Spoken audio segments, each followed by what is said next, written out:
आप देख रहे हैं खबर फास्ट, तेज खबर, पैनी नजर।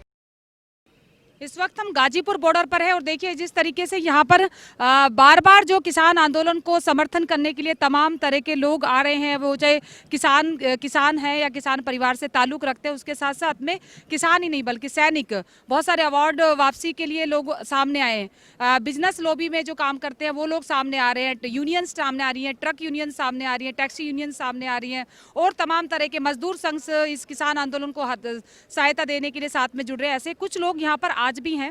देखिए यहाँ पर कुछ सैनिक है, भूतपूर्व सैनिक है, वो लोग किसानों के समर्थन में यहाँ पर आए हैं। मैं चाहती हूँ एक एक करके आप लोग अपने बारे में थोड़ा सा पहले बताइए।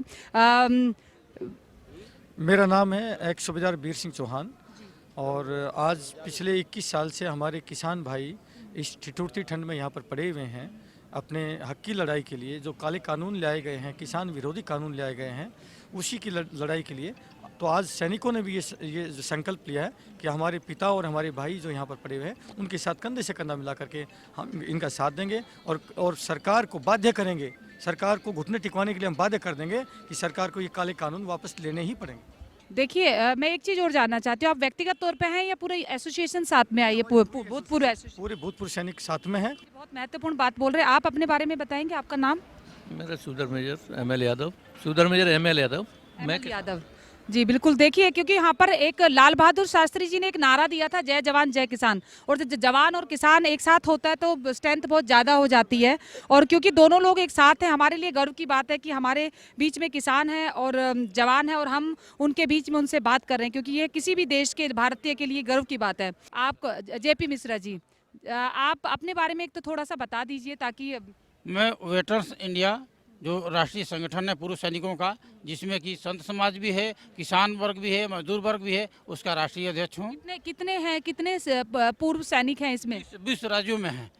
20 राज्यों में संख्या कुछ है, थोड़ी बता सकते हैं? कई लाख है। कई लाख? हाँ, कई लाख। देखिए लाखों की संख्या में अगर किसी भी ऑर्गेनाइजेशन में सैनिकों की संख्या अगर लाखों में है तो वो अपने आप में बहुत बड़ी संख्या होती है, क्योंकि एक कहते हैं ना एक एक जवान 100 पर भारी होता है। तो आप मान लीजिए अगर 1 लाख जवान या 1 लाख से ज़्यादा जवान किसी ऑर्गेनाइजेशन में है जिसने सरहद पर देश की सेवा की है, वो उस आदमी के साथ खड़ा हो जो 140 करोड़ लोगों का पेट भरता है। जवान और किसान जब एक साथ मिलता है तो ये संख्या कई गुना हो जाती है। इसलिए हम इन बीच में और जानने की कोशिश जरूर करेंगे। आप किसान हैं, क्या नाम है आपका?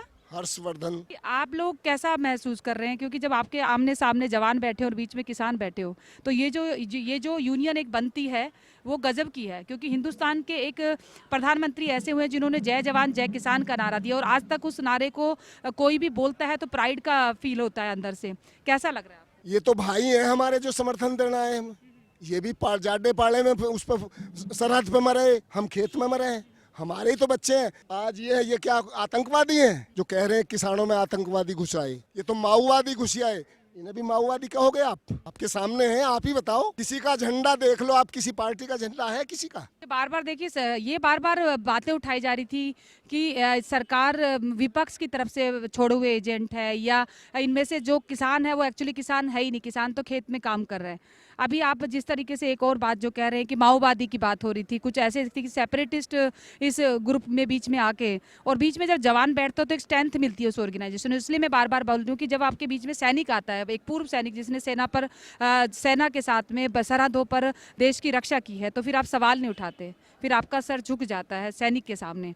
तो मैं उसी फीलिंग के साथ आप लोगों से जानना चाहती हूँ कि क्या मुद्दे सरकार समझ नहीं पा रही है इस कानून को लेकर के, जो जिस तरीके से किसान आंदोलन कर रहे हैं उसकी भावना को नहीं समझ पा रही है? सरकार कहीं मिसलीड हो रही है? अरे भाई कानून तो मांग रहे हैं हम रेट, और ये कह रहे हैं कि साहब इन पे कोई पाबंदी नहीं होगी। इन्होंने जो स्टॉक की अनलिमिटेड कर दिया कि बड़े बड़े उद्योगपति चाहे जितना खरीद लें। पहले इन्होंने गेहूं, चावल, ये जितनी भी आवश्यक वस्तु हैं इनको हटा दिया। गेहूं से ही तो पेट भरेगा, आवश्यक वस्तु है, उसे लिस्ट से निकाल दिया कि अब ये आवश्यक वस्तु नहीं रही। और स्टॉक की इन्होंने लिमिट सीमा बढ़ा दी कि कोई स्टॉक नहीं है। पहले स्टॉक की सीमा होती थी, किसी ने ज़्यादा स्टॉक करा, ब्लैक मार्केट, काला बाजारी के लिए उस पर छापे पड़ते थे, उसको जेल होती थी।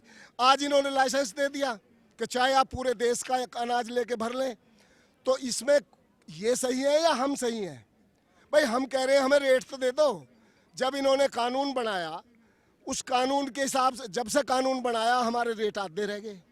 मक्का हमारी 1800 से 800 पे आ गई, धान हमारा 1800 से 1100 पे आ गया, गेहूं हमारा जो फसल में बिक रहा था 1900 वो 1500 पे आ गया। तो इस कानून का ही तो साइड इफेक्ट है ये। रेट डाउन करने के लिए वो स्टॉक भर लेंगे और हम नहीं, हम तो चलो थोड़ा अपना काट भी लेंगे, ये तो आप लोगों को खरीदना पड़ेगा महंगा। ये बहुत महत्वपूर्ण है क्योंकि देखिए बार बार जो बात उठाई जा रही है वो ये है कि फसल किसान जब फसल बेचने जाता है तो वो एक बहुत कम टाइम होता है उसमें अपनी सारी फसल बेच देता है। उसके बाद अगर स्टॉक की लिमिट खत्म कर दी जाती है और एक सारा जो स्टॉक है वो प्राइवेट सेक्टर के हाथ में चला जाएगा तो उसके बाद मार्केट में जो डिमांड क्रिएट होगी और डिमांड की जो सप्लाई है वो एक स्पेसिफिक कुछ ऑर्गेनाइजेशंस के हाथ में आ जाएगा। तो वो लोग अपने तरीके से प्राइस तय करेंगे और वो प्राइस कितना भी हो सकता है। जो आम आदमी है, जो कंज्यूमर है, उसको प्राइस लिमिट में हो, कोई कंडीशन ऐसी सरकार की तरफ से बार बार लगाने की बात उठ रही है। आपको क्या लग रहा है कि ऐसा कुछ कंज्यूमर को क्या प्राइस पे बेचा जाए, उसको लेकर भी कोई आपको लगता है कि मांग है आप लोगों की तरफ से? हमारी तरफ से यही है कि ये जो आ रहे हैं उनका ही आधिपत्य रहेगा। हम ही उपभोक्ता होंगे, हम ही उत्पादन करता होंगे, हम ही तो पैदा करेंगे और जब हमारी फसल पैदा हो जाएगी जब खरीद लेंगे हम ही उसके उपभोक्ता होंगे। मतलब मरना हम ही को पड़ेगा, कम में बेचेंगे और फिर महंगे में खरीदेंगे। महंगे में हमें खरीदना पड़ेगा। हम तब मर गए, उन्हीं का हम काम करेंगे दिनों रात, मजदूर बन गए किसान से खेती खत्म कराने की और उन्हें बढ़ाने की।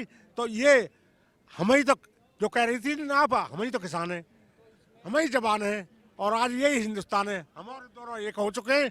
हम अब इसको लेके रहेंगे जब तक काला कानून वापस नहीं हो जाता तब तक यहाँ से न किसान। बार बार देखिए, बार बार ये जो आवाज़ उठ रही है कि हम मतलब जब किसान हैं तब भी मर रहे हैं और जब कंज्यूमर हैं तब भी मरेंगे।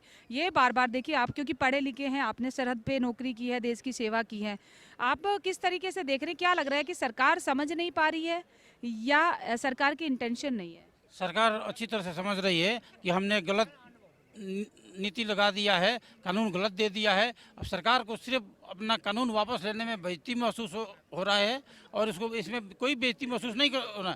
किसी से भी गलती हो जाती है तो उसको गलती बोल देने से कोई वो नहीं हो जाता कि हमारी बेइज्जती हो गई। और सरकार सिर्फ इसी बात पर अड़ी हुई है कि गलती हो गई और वो वापस ले रही है तो उसकी बेइज्जती होगी, बाकी कोई वो नहीं है और इसको वापस लेना। आपको लगता है कि सरकार को अगर लगता है कि कुछ गलत डिसीजन हो गया तो एक कदम पीछे हट जाना चाहिए?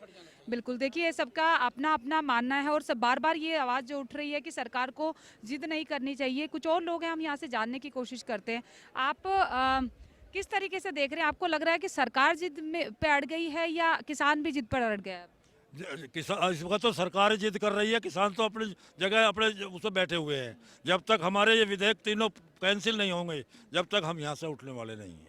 बिल्कुल, ये पक्का है। हाँ बिल्कुल पक्का दिल से बैठे हुए हैं। क्या लगता है कि सरकार जिस तरीके से सरकार को तो आना पड़ेगा, हमारे बीच में आना पड़ेगा। अगर सरकार नहीं आएगी तो जिस तरह कांग्रेस सड़क पर चली गई इस तरह ये सरकार भी सड़क पर जाएगी।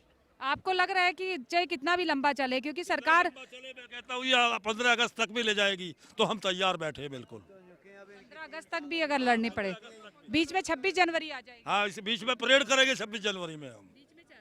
हाँ पद पर जाकर परेड करेंगे इंडिया गेट पर जा करके। ये बहुत क्योंकि देखिए अभी कुछ दिन के बाद 26 जनवरी है।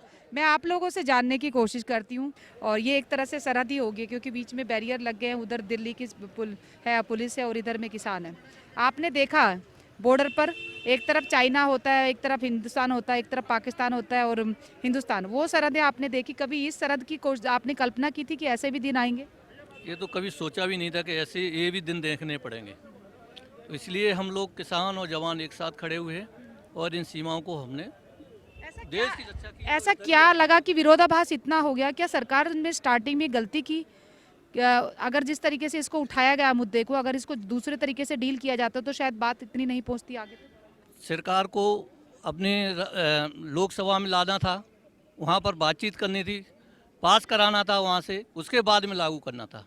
किसान नेताओं को बुलाना था, उसके बारे में जिक्र करके उसका डिस्कस करके उसके बाद लागू करना था। इन्होंने तो ये आधी रात के बाद कानून लाते हैं और थोप देते हैं। ये इनका क्या है, इन्होंने सरकार बनाई है ABM से, जब अपनी सरकार बनाई है, बोर्ड से सरकार नहीं बनी है, इसलिए चाह रहे हैं कि क्या करेंगे, धरना बैठे रहो, हमने तो सरकार हमारी है ही।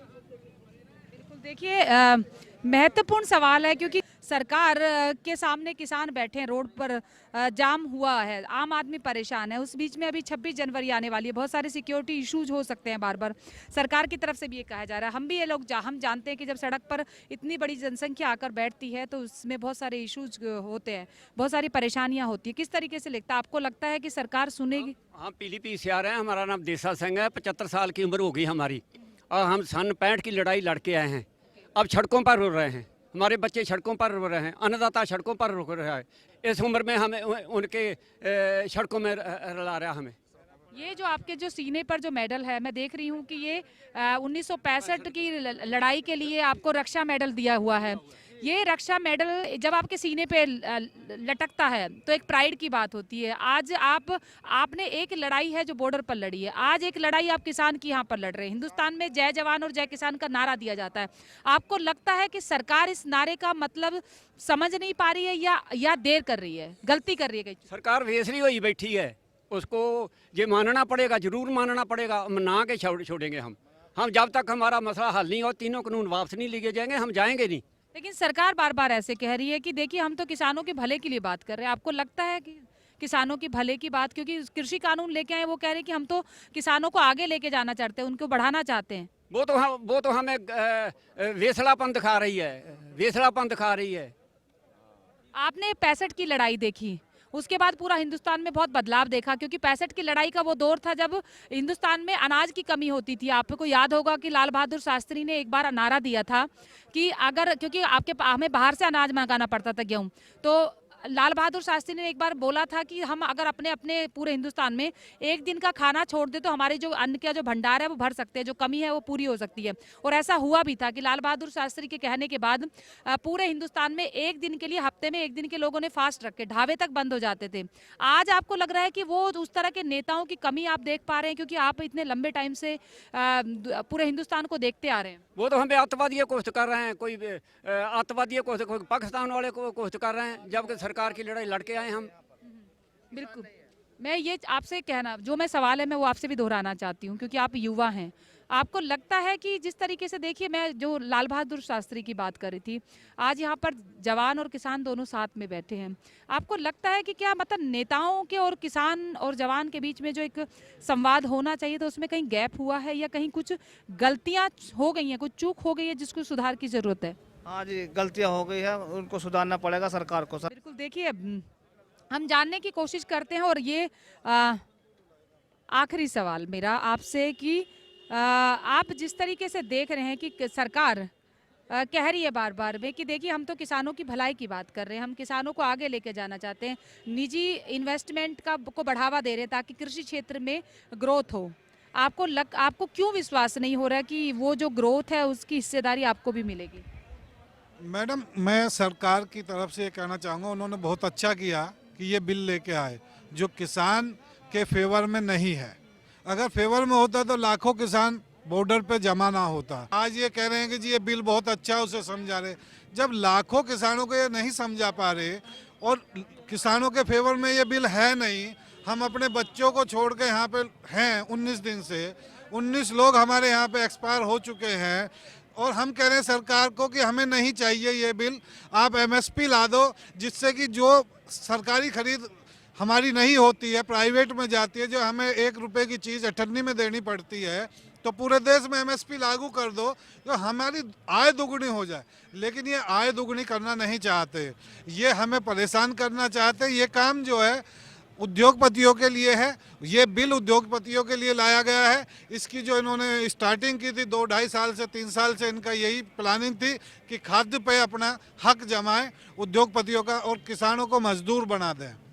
देखिए बहुत महत्वपूर्ण सवाल उठा रहे हैं। जहाँ भी हम जा रहे हैं किसानों के बीच में, जब भी हम बात करने की कोशिश करते हैं सिर्फ एक ही सवाल उठता है कि सरकार हमारा भला नहीं चाहती है। लेकिन ये जो असुरक्षा की भावना आम किसान के मन में बैठ गई है, हम चाहते हैं कि सरकार इस पर बात करे, आगे आके कोई ना कोई ऐसा रास्ता निकाले, कोई ऐसा समाधान निकाले जिससे किसानों के बीच की जो असुरक्षा की भावना है वो कम हो। मेरे सहयोगी वीडियो जर्नलिस्ट जितेंद्र के साथ सीमा, गाजीपुर बॉर्डर से खबर फास्ट के लिए स्पेशल रिपोर्ट।